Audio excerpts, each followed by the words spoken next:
उपसा बंदी उठली, वीज पुरवठा तात्काळ सुरू, टेंभू क्षेत्रातील शेतकऱ्यांना मोठा दिलासा.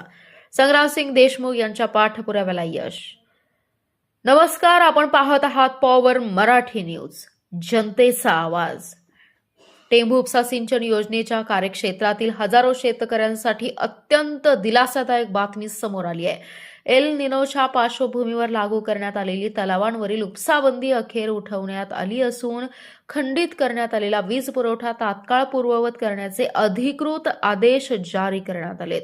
या निर्णयामागे सांगली जिल्हा परिषदेचे माजी अध्यक्ष संग्रामसिंह संपतराव देशमुख यांनी केलेल्या सातत्यपूर्ण पाठपुराव्याला यश मिळाल्याचं बोललं जातंय.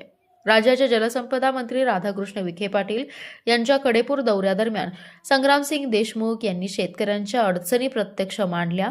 उपसाबंदीमुळे ऊस, आले आणि इतर नगदी पिके धोक्यात आली असल्याचं सांगत ही बंदी तातडीने उठवण्याची मागणी त्यांनी केली होती. त्यानंतर जलसंपदा मंत्र्यांनी सकारात्मक निर्णयाचे आश्वासन दिलं होतं. त्यानुसार टेंभू उपसा सिंचन प्रकल्प व्यवस्थापन विभागाने उपसाबंदी पूर्णपणे उठवण्याचा निर्णय घेतलाय. तसेच कडेगाव, शिवाजीनगर, शाळगाव, बोंबाळेवाडी, हिंगणगाव बुद्रुक आणि इतर कार्यक्षेत्रातील तलावांवरील वीज पुरवठा तात्काळ सुरू करण्याचे लेखी आदेश महावितरणाला देण्यात आलेत.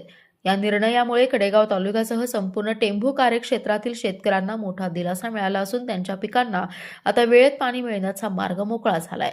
दरम्यान संग्रामसिंग देशमुख यांनी टेंभू उपसा सिंचन विभागाचे कार्यकारी अभियंता राजन डौरी आणि महावितरणाचे कार्यकारी अभियंता सौरभ माळी यांच्या सहकार्याबद्दल त्यांचे आभार मानलेत. या निर्णयाबद्दल आपलं मत काय, आम्हाला कमेंट करून नक्की सांगा.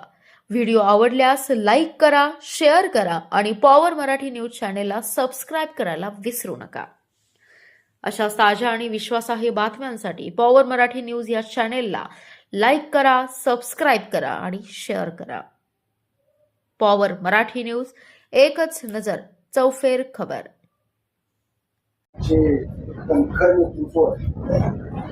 ज्यांनी महाराष्ट्रामध्ये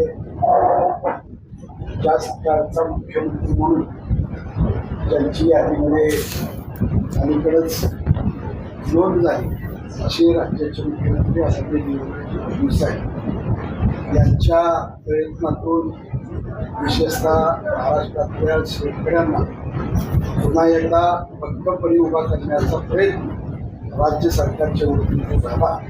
त्याच्यासाठीची आपल्या ह्या पोलीस कडेगाव विधानसभा मतदारसंघाच्या तमाम शेतकरी बांधव आणि आपण सर्वजण त्यांच्या वतीनं त्यांचं अभिनंदन करावं, त्यांचे आभार मानावे.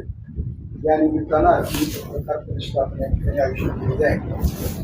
आपण सर्व विविध माध्यमाचे पत्रकार महोदय, इलेक्ट्रॉनिक मीडियाचे पत्रकार महोदय, आपणा सर्वांचं या पत्रकार परिषदेच्या निमित्तानं मी या ठिकाणी प्रथमतः आपलं स्वागत करतो.